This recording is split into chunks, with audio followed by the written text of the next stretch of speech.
بسم الله الرحمن الرحيم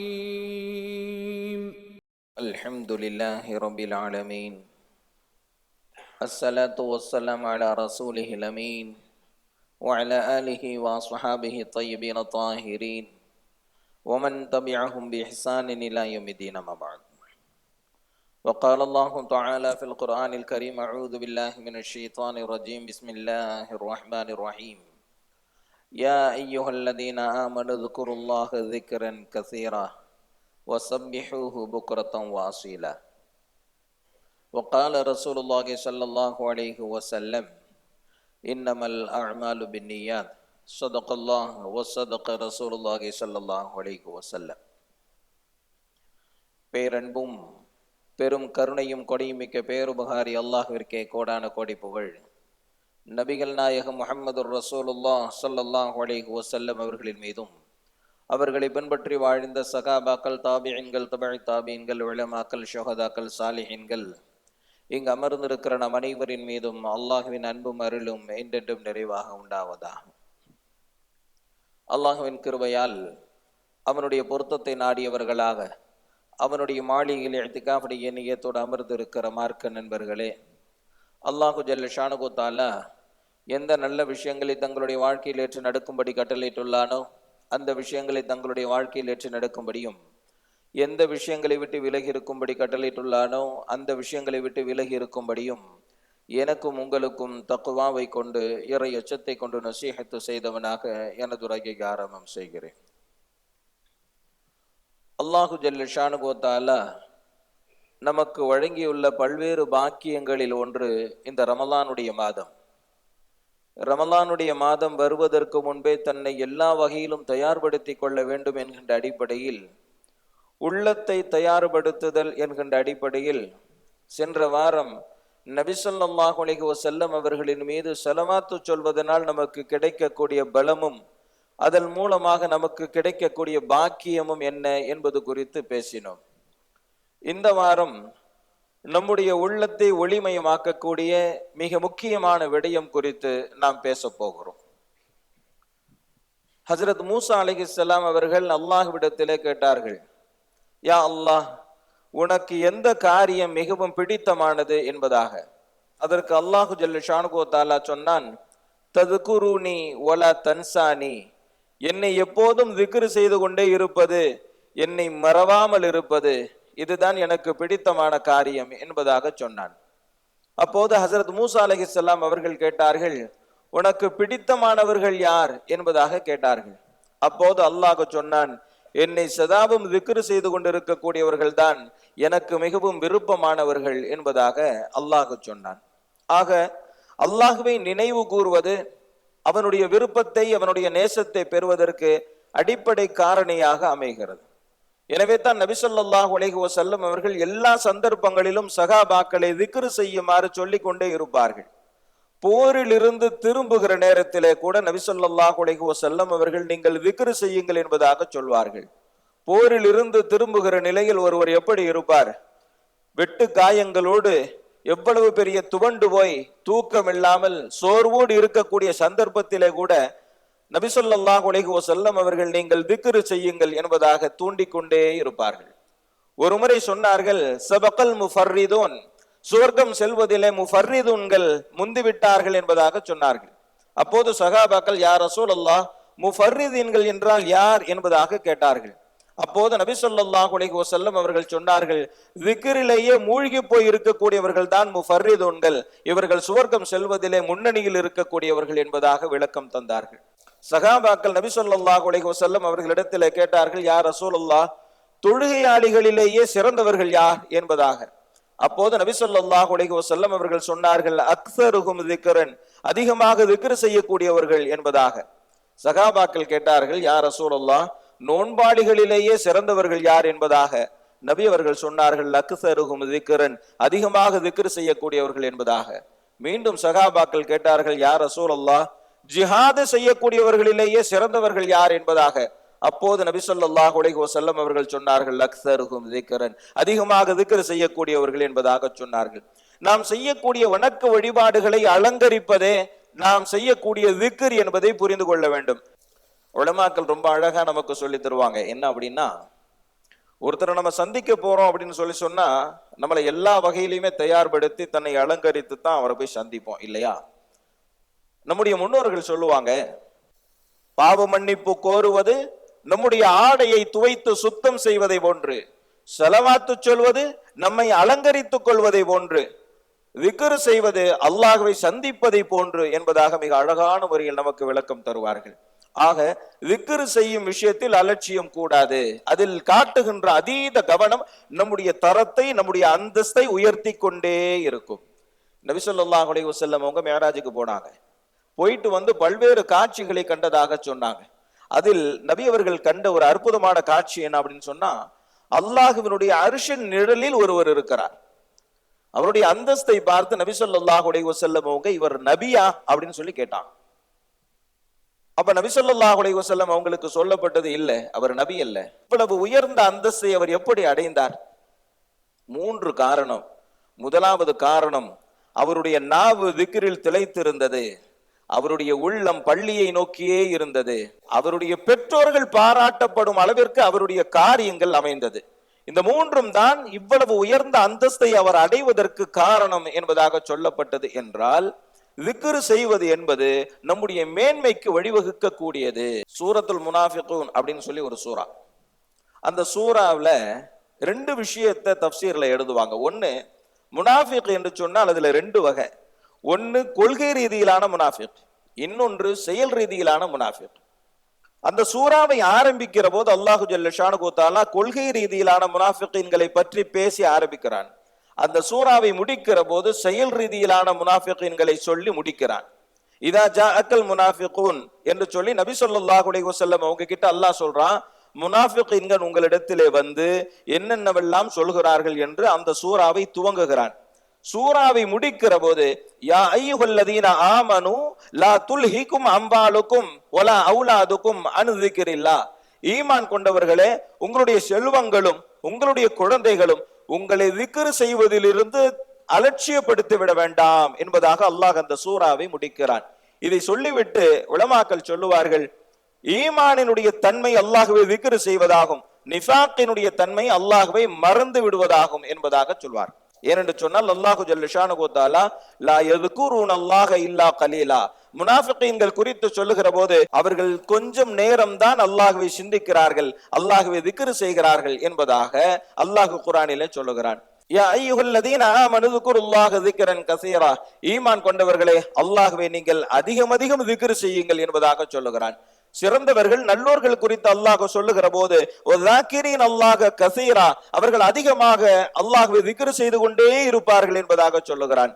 இன்னொரு இடத்திலே அல்லாஹ் சொல்லுகிறான், யذ்குரூனல்லாஹ கியாமன் வ குஊதன் வ அலா ஜுனூபிஹிம், அவர்கள் நின்ற நிலையிலும் அல்லாஹ்வை திக்ர் செய்வார்கள், அமர்ந்த நிலையிலும் அல்லாஹ்வை திக்ர் செய்வார்கள், படுத்த நிலையிலும் அல்லாஹ்வை திக்ர் செய்வார்கள் என்பதாக சொல்லுகிறான். ஹஜ்ரத் ஆயிஷா ரலியல்லாஹு தஆலா அன்ஹா அவர்கள் சொல்லுகிறார்கள், கான ரசூலுல்லாஹி ஸல்லல்லாஹு அலைஹி வஸல்லம் யذ்குருல்லாஹ அலா குல்லி அஹ்யானின், நபி ஸல்லல்லாஹு அலைஹி வஸல்லம் அவர்கள் எல்லா நேரத்திலும் அல்லாஹ்வை சதாவும் திக்ர் செய்யக்கூடியவர்களாகவே இருந்தார்கள் என்பதாக ஹஜ்ரத் ஆயிஷா ரலியல்லாஹு தஆலா அன்ஹா அவர்கள் சொல்லுகிறார்கள். ஒரு சஹாபி நபி ஸல்லல்லாஹு அலைஹி வஸல்லம் அவங்க கிட்ட வந்து கேட்கிறாங்க, யா ரசூலல்லாஹ், இந்த மார்க்கத்தை முழுமையாக பின்பற்றுவது அப்படிங்கிறது ரொம்ப கஷ்டமா இருக்குது, எனக்கு ரொம்ப இலகுவான ஒரு அமலை சொல்லித்தார்கள் என்பதாக கேட்கிறாங்க. அப்ப நபி ஸல்லல்லாஹு அலைஹி வஸல்லம் அவங்க சொன்னாங்க, லா யஸாலு லிசானுக ரத்பம் பிஸ்ஸிக்ர், உன்னுடைய நாவை திக்ர் செய்வதிலேயே திளைக்க வை என்பதாக நபி அவர்கள் சொன்னார்கள். ஆக எல்லா அமல்களை விட செய்வதிலே மிக இலகுவானது திக்ர் செய்வதுதான். ஏனென்று சொன்னால் நாம கொஞ்சம் யோசிச்சு பார்த்தா புரியும். நோன்பு வைக்கணுமா, உடல்ல ஆரோக்கியம் வேணும், ஆரோக்கியம் இல்லைன்னா நோன்பு வைக்க முடியாது. ஜக்காத்து கொடுக்கணுமா, காசு பணம் வேணும், காசு பணம் இல்லைன்னா ஜக்காத்து கொடுக்க முடியாது. ஹஜ்ஜுக்கு போகணுமா, அதுக்கும் பொருளாதார பலம் வேணும், அது இல்லைன்னா ஹஜ்ஜு செய்ய முடியாது. ஜிஹாதுக்கு போகணுமா, அதற்கும் வீரம் வேண்டும், தைரியம் வேண்டும், இல்லை என்று சொன்னால் ஜிஹாது செய்ய முடியாது. எந்த அமல்கள் எல்லாம் மார்க்கத்தில் சொல்லப்பட்டிருக்கிறதோ எல்லாவற்றிற்கும் அதற்கென்று சில பின்புலங்கள் வேண்டும், அந்த பலம் இல்லாமல் செய்ய முடியாது. ஆனால் திக்ரை பொறுத்தவரை உடலில் ஆரோக்கியம் இல்லை என்று சொன்னாலும் செய்ய முடியும், பொருளாதார பலம் இல்லை என்று சொன்னாலும் செய்ய முடியும். எல்லா நிலையிலும் செய்வதற்கு சாத்தியமுள்ள ஒரு அமல் திக்ர். எனவே இந்த திக்ர் அல்லாஹ்வால் நமக்கு வழங்கப்பட்டிருக்கக்கூடிய பேருபகாரமும் கருணையும் என்பதை நாம் புரிந்து கொள்ள வேண்டும். ஹாலித் இப்னு மஅதான் ரஹிமஹுல்லாஹ் திக்ர் செய்வதற்கு பெயர் போனவர்கள். குர்ஆன் ஓதுறதை தவிர ஒரு நாளைக்கு 40,000 முறை அல்லாஹ்வை திக்ர் செய்வாங்க. ஹாலித் இப்னு மஅதான் என்கிட்ட பெரியவங்க, அவங்க வஃபாத் ஆயிட்டாங்க. வஃபாத் ஆனவுடனே அவங்களை குளிப்பாட்டுறாங்க. குளிப்பாட்டுகிற போதும் அவர்களுடைய பெருவிரல் அசைந்து கொண்டே அல்லாஹ் அல்லாஹ் அல்லாஹ் என்று அசைந்து கொண்டே இருந்தது என்பதாக கிதாபுகளில் எழுதுகிறார்கள். திக்ரினுடைய அற்புதம் அது. சதாவும் தன்னுடைய வாழ்க்கையை திக்ர் செய்வதிலேயே கழித்தவர்களினுடைய உடல் அங்கங்கள் கூட அத்துணையும் அல்லாஹ்வினுடைய திக்ரில் திளைத்து விடுகிறது என்பதற்கு அற்புதமான உதாரணம். ஹசரத் பிலால் ரலியல்லாஹு தஆலா அன்ஹு அவங்க அல்லாஹ்வை திக்ர் செஞ்சு செஞ்சு செஞ்சு அதுல திளைச்சு போனாங்க. அல்லாஹு அஹத் அல்லாஹு அஹத் அல்லாஹு அஹத், அல்லாஹ் ஒருவன், அவன்தான் சிறந்தவன் என்று சொல்லிக் கொண்டே இருப்பார்கள்.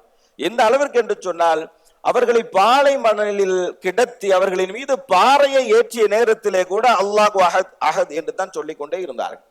இவர்கள் இந்த வார்த்தையை சொல்வதிலே காட்டிய தீவிரத்தை பார்த்து அந்த தொந்தரவு கொடுத்தவர்கள் கேட்டார்கள், பிலாலே, ஒரே ஒரு முறை லாத் உஸ்ஸா என்று எங்களுடைய கடவுளர்களின் பெயரை சொன்னால் விட்டு விடுகிறோம் என்று சொன்னார்கள். அப்போது ஹசரத் பிலால் ரலியல்லாஹு தஆலா அன்ஹு அவர்கள் என்ன சொன்னாங்க தெரியுமா? என்னுடைய நாவே அதை சொல்லாது, சொல்வதற்கு இயலாதுன்னு சொன்னாங்க. நான் சொல்ல நினைச்சாலும் என்னுடைய நாவு அதை சொல்வதற்கு உச்சரிப்பதற்கு மறுக்கிறது என்பதாக சொன்னார்கள். என்று சொன்னால் திக்ர் செய்ய பழகியவர்கள் அல்லாஹ்வின் பொறுப்பில் ஆகிவிடுகிறார். ஹஜரத் அபு முஸ்லிம் அல் ஹவுலானி என்கின்ற ஒரு சிறந்த சகாபி ஒரு முறை அஸ்வத் அல் அனசி என்று சொல்லப்படக்கூடிய தன்னை நபி என்று வாதிட்ட ஒரு பொய்யன் அவர்களை அழைத்து அவர்களுடைய ஏகத்துவம் குறித்து விவாதிக்கிறான். அப்ப அவங்க சொல்றாங்க, வணக்கத்திற்குரியவன் அல்லாஹ்வை தவிர வேறு யாரும் இல்லை, நபி ஸல்லல்லாஹு அலைஹி வஸல்லம் அவர்கள் தான் அல்லாஹ்வின் திருத்தூதர் என்பதாக சொன்னார். அப்போது அஸ்வத் அல் அனசி, என்னை நபி என்று ஏற்றுக்கொள்வாயாக என்பதாக சொன்னான். முடியாது என்பதாக சொன்னார்கள். மீண்டும் மீண்டும் சொன்னான். அபு முஸ்லிம் அல் ஹவுலானி ரலியல்லாஹு தஆலா அன்ஹு அவங்க சொன்னாங்க, நீ பேசுவது என்னுடைய காதிலேயே விழவில்லை என்பதாக சொன்னான். நீ என்ன பேசுறியோ அது என் காதிலேயே விழல என்பதாக சொன்னான். கடுமையான கோபம் வந்தது. அவர்களை தண்டிப்பதற்காக வேண்டி அவன் என்ன செஞ்சான் அப்படின்னா, நெருப்பெல்லாம் மூட்டி அந்த நெருப்புல தூக்கி போட்டான். அவர்கள் நெருப்பில் தூக்கி எறியப்பட்டவர்கள் கொஞ்சம் கூட பொசுங்கவில்லை. நிம்மதியாக உள்ளே இருந்து நெருப்பு அணைகிற வரை அப்படியே இருந்து அவர்கள் அழகாக அப்படியே வெளியே வந்தார்கள். ஹஜரத் இப்ராஹிம் அலைஹிஸ்ஸலாம் அவர்கள் கண்ட அற்புதத்தை கண்டு வந்ததற்கு காரணம் என்ன என்று சொன்னால், அபு மூசா அல் ஹவுலானி ரலியல்லாஹு தஆலா அன்ஹு அவர்கள் சதாவும் அல்லாஹ்வை திக்ர் செய்யக்கூடிய வழமை கொண்டவர்களாக இருந்தார்கள். ஒரு நொடி கூட அவர்கள் அல்லாஹ்வினுடைய நினைவை விட்டு அகல மாட்டார்கள். சதாவும் அல்லாஹ்வினுடைய திக்ரிலேயே இருக்கக்கூடியவர்களுக்கு அல்லாஹு ஜல்ல ஷானஹு தஆலா ஹஜரத் இப்ராஹிம் அலைஹிஸ்ஸலாம் அவர்களுக்கு செய்து காட்டிய அற்புதத்தை நடத்தி காட்டினான் என்பதுதான் திக்ர் செய்தவர்களுக்கு அல்லாஹ் வழங்கிய பேர் அற்புதங்களை பட்டியலிடுகிற போது மிக முக்கியமாக நாம் புரிந்து கொள்ள வேண்டியது. ஹஜரத் உமர் ரலியல்லாஹு தஆலா அன்ஹு அவங்க சொல்றாங்க, மக்களை பற்றி பேசிக்கொண்டே இருப்பது உள்ளத்திற்கான நோய், அல்லாஹ்வை பற்றி சிந்தித்துக் கொண்டிருப்பது அந்த உள்ளத்திற்கு நிவாரணம் என்பதாக சொன்னான். மக்களை பற்றி பேசிக் கொண்டிருப்பது இருக்குதே, அது உள்ளத்தில் நோயை தான் ஏற்படுத்தும். அல்லாஹ்வை திக்ர் செய்து கொண்டிருப்பது இருக்குதே, அது உள்ளத்திற்கான நிவாரணம் என்பதாக ஹஜரத் உமர் ரலியல்லாஹு தஆலா அன்ஹு அவங்க சொன்னாங்க.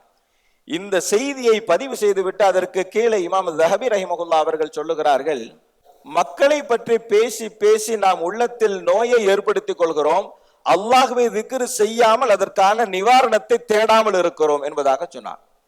மக்களை பற்றி பேசி பேசி நம்மளுடைய உள்ளம் பூரா நோயாயிடுது. ஆனா திக்ர் செஞ்சோன்னு சொன்னா அந்த நோய்க்கான நிவாரணம் கிடைச்சிரும். ஆனா நாம திக்ர் செய்வதில் காட்டும் அலட்சியத்தால் நம்முடைய நோய்க்கான நிவாரணம் கிடைக்காமல் போய்விடுகிறது என்பதாக இமாம் ஸஹபி ரஹிமஹுல்லாஹ் அவர்கள் பதிவிட்டதற்கு பிறகு சொல்லுகிறார்கள். ஹஜரத் இப்னு மஸ்ஊத் ரலியல்லாஹு தஆலா அன்ஹு அவங்க சொல்றாங்க, எந்த ஒரு மனிதன் இரவில் தூங்குகிற நேரத்தில் அல்லாஹ்வை திக்ர் செய்யாமல் தூங்கி விடுகிறானோ அவன் மீது ஷைத்தான் சிறுநீர் கழித்து விடுகிறான் என்பதாக சொன்னான். திக்ர் செய்யாம நம்ம தூங்கிட்டோம் அப்படின்னு சொன்னா நம்ம மேல ஷைத்தான் சிறுநீர் கழித்து அசுத்தமாக்கி விடுகிறான் என்பதாக ஹஜரத் இப்னு மஸ்ஊத் ரலியல்லாஹு தஆலா அன்ஹு அவங்க சொல்றாங்க. இமாம் ஹசன் பஸ்ரி ரஹிமஹுல்லாஹ் அவங்க சொல்றாங்க, எந்த முஸ்லிமினுடைய உள்ளம் 3 விஷயங்களில் இன்பம் காணவில்லையோ அவருடைய உள்ளம் திரையிடப்பட்டிருக்கிறது என்பதாக சொல்லிவிட்டு 3 விஷயத்தை சொன்னாங்க. ஒன்று தொழுகை. தொழுகையில் எந்த முஸ்லிம் இன்பம் காணவில்லையோ அவருடைய உள்ளம் திரையிடப்பட்டிருக்கிறது. இரண்டாவது திக்ர். அல்லாஹ்வை திக்ர் செய்வதில் யார் இன்பம் காணவில்லையோ அவருடைய உள்ளம் திரையிடப்பட்டிருக்கிறது. மூன்றாவது குர்ஆன் ஓதுவது. குர்ஆன் ஓதுகிற போது எந்த முஸ்லிமினுடைய உள்ளம் இன்பம் காணவில்லையோ அவருடைய உள்ளம் திரையிடப்பட்டிருக்கிறது என்பதாக இமாம் ஹசன் பஸ்ரி ரஹ்மத்துல்லாஹி அவர்கள் சொல்லுகிறார்கள். இமாம் ஜாஃபர் சாதிக் ரஹ்மத்துல்லாஹி அவர்கள் சொல்லுகிறார்கள், நீங்கள் விரும்புகிற காரியங்கள் நடக்கிற போது அல்ஹம்துலில்லாஹ் என்பதாக சொல்லுங்கள். நீங்கள் விரும்பாத காரியங்கள் நடக்கிற போது லா ஹவ்ல வலா குவத்த இல்லா பில்லாஹ் என்பதாக சொல்லுங்கள். உங்களுடைய வாழ்வாதாரத்திற்கு ஏதாவது தடை ஏற்படுகிற போது இஸ்திக்ஃபார் செய்யுங்கள் என்பதாக இமாம் ஜாஃபர் சாதிக் ரஹ்மத்துல்லாஹி அவர்கள் சொல்லுகிறார். இந்த உலகத்தினுடைய பேரின்பம் என்பது திக்ர் செய்வதில் தான் இருக்கிறது. மறுமையினுடைய பேரின்பம் என்பது அல்லாஹ்வை சந்திப்பதில் இருக்கிறது என்பதாக இமாம் தின்னூனே மிஸ்ரி ரஹ்மத்துல்லாஹி அவங்க சொல்றாங்க. இந்த உலகத்தினுடைய இன்பம் அப்படிங்கிறது திக்ர் செய்யறதுல தான் இருக்கு. நாளை மறுமையினுடைய பேரின்பம் என்பது அல்லாஹ்வை சந்திப்பதில் தான் இருக்கிறது என்பதாக சொல்லுகிறார்கள். இமாம் ஜுனைதுல் பக்தாதி ரஹ்மத்துல்லாஹி அவங்க சொல்றாங்க, திக்ர் செய்வது என்பது ஆன்மாவிற்கான உணவு. தஸவ்வுஃபை பொறுத்த வரைக்கும் ரெண்டு விஷயத்தையும் தனித்தனியா பிரிச்சிருவாங்க. உடல் தனியா, ஆன்மா தனியா பிரிச்சிருவாங்க. உடலுக்கான உணவு நாம சாப்பிடுற உணவு, ஆன்மாவிற்கான உணவு திக்ர் செய்வது. ஜுனைதுல் பக்தாதி ரஹ்மத்துல்லாஹி அவர்கள் சொல்லுகிறார்கள், ஆன்மாவிற்கான உணவு திக்ர் செய்வது. திக்ர் செய்ய செய்ய செய்ய ஒரு மனிதனுடைய ஆன்மா பலம் பெற்று கொண்டே இருக்கும். ஆன்மா ஒருவருக்கு பலம் பெற்று விட்டது என்று சொன்னால் அவருக்கு உலகத்தினுடைய உணவே தேவையில்லை என்பதாக சொல்கிறார். அல்லாமா இப்னு கய்யிம் ஜௌஜி ரஹ்மத்துல்லாஹ் அவர்கள் சொல்லுகிறார்கள், எனக்கு காலையும் மாலையும் திக்ர் செய்யவில்லை என்று சொன்னால் என்னால் நடக்க முடியாத அளவிற்கு பலவீனப்பட்டு போய் விடுவேன் என்பதாக சொல்றார். காலையும் மாலையும் நான் திக்ர் செய்யணும், திக்ர் செய்யல அப்படின்னு சொன்னா என்னால நடக்க முடியாது, அந்த அளவிற்கு நான் பலவீனம் அடைந்து விடுவேன் என்பதாக அல்லாமா இப்னு கய்யிம் ஜௌஜி ரஹ்மத்துல்லாஹ் அவர்கள் சொல்லுகிறார். இமாம் இப்னு சீரின் ரஹ்மத்துல்லாஹ் அவர்களை பற்றி அவர்களுடைய மாணவர்கள் சொல்லுகிறார்கள், நாங்கள் இமாம் இப்னு சீரின் ரஹ்மத்துல்லாஹ் அவர்களுடைய பாடத்துல இருப்போம். அவர்களை பத்தி நமக்கு தெரியும் தானே, கனவுலகத்தின் மேதை என்பதாக போற்றப்படக்கூடிய மிகச்சிறந்த பாக்கியம் பெற்றவர்கள், கனவிற்கு விளக்கம் சொல்வதிலே வல்லவர் இமாம் இப்னு சீரின் ரஹ்மத்துல்லாஹ் அவர்கள். அவர்கள் வெறும் கனவிற்கு விளக்கம் சொல்லக்கூடியவர்கள் என்று மட்டும்தான் நாம் விளங்கி வைத்திருக்கிறோம். ஆனால் அவர்கள் மிகச்சிறந்த முஹத்திஸ். மிகச்சிறந்த முஹத்திஸ் என்று சொன்னால் ஹஜரத் அபூ ஹுரைரா ரலியல்லாஹு தஆலா அன்ஹு அவர்களுடைய நேரடி மாணவர் யாரு? இமாம் இப்னு சீரின் ரஹ்மத்துல்லாஹ் அவர்கள். அவர்கள் ஹஜரத் அபூ ஹுரைரா ரலியல்லாஹு தஆலா அன்ஹு அவர்களுடைய நேரடி மாணவர். ஹஜரத் அபூ ஹுரைரா ரலியல்லாஹு தஆலா அன்ஹு அவர்களுடைய நேரடி மாணவர்கள்ல ஒருத்தவங்க தான் யாரு? இமாம் ஹசன் பஸ்ரி ரஹ்மத்துல்லாஹ் அவங்க. ஹசன் பஸ்ரி ரஹ்மத்துல்லாஹ்வுடைய பேரை நம்ம பூரா அதிகமா கேள்விப்பட்டிருப்போம். அவர்கள் யார்? மிகச்சிறந்த முஹத்திஸ், மிகச்சிறந்த மார்க்க மேதை. ஹஜரத் அபூ ஹுரைரா ரலியல்லாஹு தஆலா அன்ஹு அவர்களினுடைய நேரடி மாணவர். அதே போன்று ஹஜரத் அபூ ஹுரைரா ரலியல்லாஹு தஆலா அன்ஹு அவர்களினுடைய நேரடி மாணவர் தான் இமாம் இப்னு சீரின் ரஹ்மத்துல்லாஹ் அவர்கள். அவர்களை பற்றி அவர்களுடைய மாணவர்கள் சொல்லுகிறார்கள், எங்களுடைய உஸ்தாத் எங்களுக்கு ஹதீஸ் பாடத்தை நடத்தி கொண்டிருப்பார்கள். ஒரு ஹதீஸ வாசிச்சுட்டு அடுத்த ஹதீஸ் வாசிப்பாங்க இல்லையா, அதுக்கு இடையில கிடைக்கக்கூடிய அந்த ஒரு சில மணி துளிகளிலே கூட சுப்ஹான் அல்லாஹ் என்பதாக என்னுடைய உஸ்தாத் சொல்லி விடுவார்கள். நாங்கள் பாடம் முடிந்ததற்கு பிறகு எங்களுக்குள் பேசிக்கொள்வோம், மற்ற காரியங்களில் நாங்கள் ஈடுபடுவோம். ஆனால் எங்களுடைய உஸ்தாத் இப்னு சீரின் ரஹ்மத்துல்லாஹ் அவர்கள் பாடம் முடிந்ததற்கு பிறகும் அவர்கள் சுப்ஹான் அல்லாஹ்வை சொல்ல ஆரம்பித்து விடுவார்கள். சதாவும் அவர்களுடைய நாவில் திக்ர் வந்து கொண்டே இருக்கும் என்பதாக இமாம் இப்னு சீரின் ரஹ்மத்துல்லாஹ் அவர்கள் குறித்து சொல்லுகிறார்கள். ஆக திக்ர் செய்வது இருக்கிறதே நம்முடைய உள்ளத்திற்கு ஒளியேற்றக்கூடிய ஒன்று. திக்ர் செய்யாத உள்ளம் இருக்கிறதே அது பாழடைந்து போய் விடுகின்ற உள்ளம். இதுல இன்னொரு விஷயம் என்ன அப்படின்னு சொன்னா, நபி ஸல்லல்லாஹு அலைஹி வஸல்லம் எதையாச்சும் செய்யும் போது திக்ர் இல்லாம செய்ய சொல்லியிருக்காங்களா? சாப்பிட்டாலும் சரி, தூங்கினாலும் சரி, டாய்லெட் போனாலும் சரி, ஒது செஞ்சாலும் சரி, பள்ளியாசலுக்கு போனாலும் சரி, ஜனாசாவை போய் சந்திச்சாலும் சரி, கார் ஓட்டினாலும் சரி, வாகனத்துல போனாலும் சரி, எல்லா சந்தர்ப்பத்திலையும் திக்ர் நபி ஸல்லல்லாஹு அலைஹி வஸல்லம் அவங்க சொல்லாம இருந்திருக்கிறாங்களா? எதை செஞ்சாலும் ஒரு திக்ர் இருக்கு. அந்த திக்ரையும் சொல்லி கொடுத்து அந்த திக்ர் செய்வதனால் என்ன பலன் இருக்கிறது என்பதையும் நபி ஸல்லல்லாஹு அலைஹி வஸல்லம் அவங்க சொல்லி தந்தாங்க. குறைந்தபட்சமாக திக்ரினுடைய அளவாக அறிஞர்கள் குறிப்பிடுவது எந்தெந்த சந்தர்ப்பங்களில் என்னென்ன நபி அவர்களால் கற்றுத்தரப்பட்டு இருக்கிறதோ அதை செய்வது என்பதாக சொன்னாங்க. இதான் குறைந்தபட்சம். இதான் குறைந்தபட்சம். என்ன அப்படின்னு சொன்னா, என்னென்ன காரியங்கள் செய்கிற போது எந்தெந்த திக்ரை ஓத வேண்டும் என்று நபி அவர்கள் கற்று தந்திருக்கிறார்களோ அதை ஓதுவது, இது குறைந்தபட்சம் திக்ர்.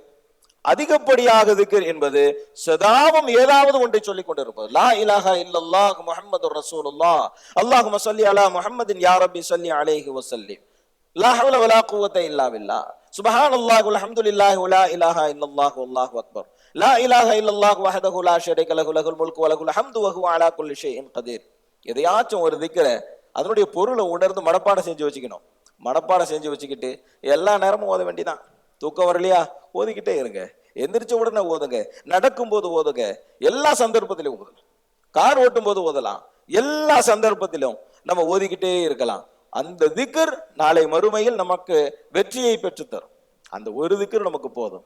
நபி ஸல்லல்லாஹு அலைஹி வஸல்லம் அவங்க எல்லா சந்தர்ப்பங்களிலும் திக்ர் செய்யக்கூடியவர்களாக இருந்தாங்க. அதே மாதிரி இஸ்திக்ஃபாரும் ரொம்ப முக்கியமான ஒன்று. அந்த இஸ்திக்ஃபாரை நம்ம மனப்பாடம் செஞ்சு வச்சுக்கணும். அதுலயும் குறிப்பா சையதுல் இஸ்திக்ஃபார், இஸ்திக்ஃபார்லயே தலை சிறந்தது சையதுல் இஸ்திக்ஃபார். அல்லாஹும்ம அன்த ரப்பி லா இலாஹா இல்லா அன்த ஹலக்தனி வ அன அப்துக வ அன அலா அஹ்திக வ வஅதிக மஸ்ததஅத். சையதுல் இஸ்திக்ஃபார் இத மனப்பாடம் செஞ்சு வச்சுக்கணும். நபி ஸல்லல்லாஹு அலைஹி வஸல்லம் அவங்க சொன்னாங்க, இந்த சையதுல் இஸ்திக்ஃபாரை ஒருத்தர் நைட்டு ஓதுனாரு, காலைக்குள்ள மூத்தா போயிட்டாருன்னு சொன்னா கேள்வி கணக்கு இல்லாம சொர்க்கம். காலையில ஒருத்தர் ஓதுனாரு, மாலைக்குள்ள மூத்தா போயிட்டாருன்னா கேள்வி கணக்கு இல்லாம சொர்க்கம். எவ்வளவு சிறந்ததுக்கு! ஒரு பக்கம் பாதுகாப்பும் கிடைச்சிருது, இன்னொரு பக்கம் மௌத்தா போனாலும் பாதுகாப்பு கிடைச்சிருது. உலகத்தினுடைய பிரச்சனையிலிருந்து பாதுகாப்பு வேணும், அதே மாதிரி மௌத்தா போனதுக்கு பிறகும் பாதுகாப்பு வேணும் இல்லையா? உலகத்துல பாதுகாப்பா வாழ்ந்தோம், ஆனா கபருக்கு போனதுக்கு அப்புறம் மாட்டிக்கிட்டோம்னு சொன்னா முழுமையான வெற்றின்னு சொல்ல முடியாது. உலகத்திலையும் பாதுகாப்பு வேணும், கபருக்கு போனதுக்கு அப்புறம் பாதுகாப்பு வேணும். ரெண்டு பாதுகாப்பையும் உறுதிப்படுத்தக்கூடிய திக்ர் சையதுல் இஸ்திக்ஃபார். சையதுல் இஸ்திக்ஃபார்னு சொல்லிட்டு நீங்க கூகுள்ல அடிச்சீங்கன்னு சொன்னா வந்துடும். மனப்பாடம் பண்ணிக்கங்க, மனப்பாடம் பண்ணி வச்சுங்க. அதனுடைய பொருளும் கீழே வந்துடும். அதனுடைய பொருளை நல்லா படிச்சு பாருங்க, அதனுடைய தாற்பயம் என்ன அப்படிங்கிறது விளங்கும்.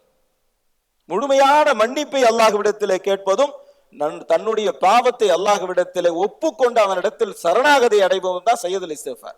யா அல்லாஹ், நீ மேல இவ்வளோ நியமத்துகளை பொழிஞ்ச, இருந்தாலும் பாவம் செஞ்சுட்டேன், நான் செஞ்ச பாவத்தை நான் ஏத்துக்கிறேன், நான் செஞ்ச பாவத்தை நான் ஏத்துக்கிறேன், என்ன நீ மன்னிச்சிரு.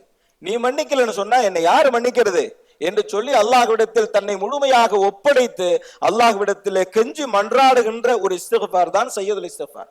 மனப்பாடம் பண்ணி வச்சுக்கோங்க. மனப்பாடம் பண்ணி வச்சுட்டு காலை மாலை ஓதணும்னு சொன்னா மௌத்தா போனதுக்கு பிறகு கேள்வி கணக்கு இல்லாம சொர்க்கம். இதை விட சிறப்பு என்ன? இந்த திக்ர் செய்யறதுலாம் ஒன்றும் சிரமம் இல்லை. அதுல இருக்கிற சிரமம் என்ன தெரியுமா? ஞாபகம் வராது, அதுதான் பிரச்சனை. பள்ளிவாசலுக்குள்ள வரும்போது ஓதுற திக்ர் தெரியும், வெளியே போகும்போது ஓதுற திக்ர் தெரியும், ஆனா உள்ள வரும்போது மறந்துட்டேன், வெளியே போகும்போது மறந்துட்டேன். இதுதான் பிரச்சனை. ஏன்னு சொன்னா ஷைத்தானுடைய சூழ்ச்சிகளில் ஒன்று மறக்கடிப்பது. ஷைத்தானுடைய சூழ்ச்சியில ஒண்ணு மறக்கடிக்கிறது.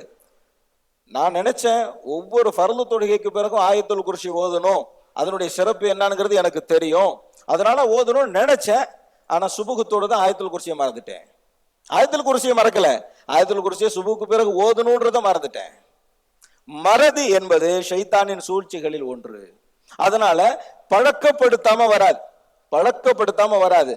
அப்ப ஒரு பேப்பர் நோட் எழுதி வச்சுக்கணும். எடுத்து வச்சுக்கிட்டு இன்னைக்கு சாப்பிட்றதுக்கு முன்னாடி ஓதுறத ஓதணுமா, சாப்பிட்டு முடிச்சவன ஓதுனதை ஓதணுமா, பள்ளிவாசலுக்குள்ள போகும்போது ஓதுனதை ஓதணுமா, வெளியே வரும்போது ஓத வேண்டியதை ஓதணுமா என்று சொல்லி ஒவ்வொரு சந்தர்ப்பங்களிலும் எதை ஓத வேண்டும் என்று நாம் புரிந்து வைத்திருக்கிறோமோ, மனனம் செய்து வைத்திருக்கிறோமோ, அதை செய்கிறோமா என்று சொல்லி பயிற்சி எடுத்துட்டோம்னு சொல்லி சொன்னா 40 நாள் எழுதி வச்சுங்க. 41வது நாள் நீங்க மறந்தாலும் பழக்கம் விடாது. 41வது நாள் நாம மறந்தாலும் பழக்கம் விடாது, தானாகவே வரும். தானாகவே பள்ளிக்குள் நுழைகிற போது வர வேண்டிய துவா வரும், தானாகவே பள்ளியில் இருந்து வெளியேறுகிற போது வர வேண்டிய துவா வர வேண்டும்.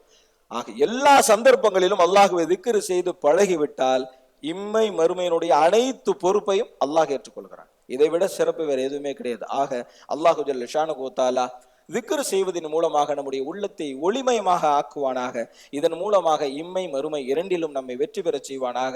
வ ஆகிர் தஅவானா அல்ஹம்துலில்லாஹி ரப்பில் ஆலமீன். அஸ்ஸலாமு அலைக்கும் வரஹ்மத்துல்லாஹி வபரகாத்துஹு.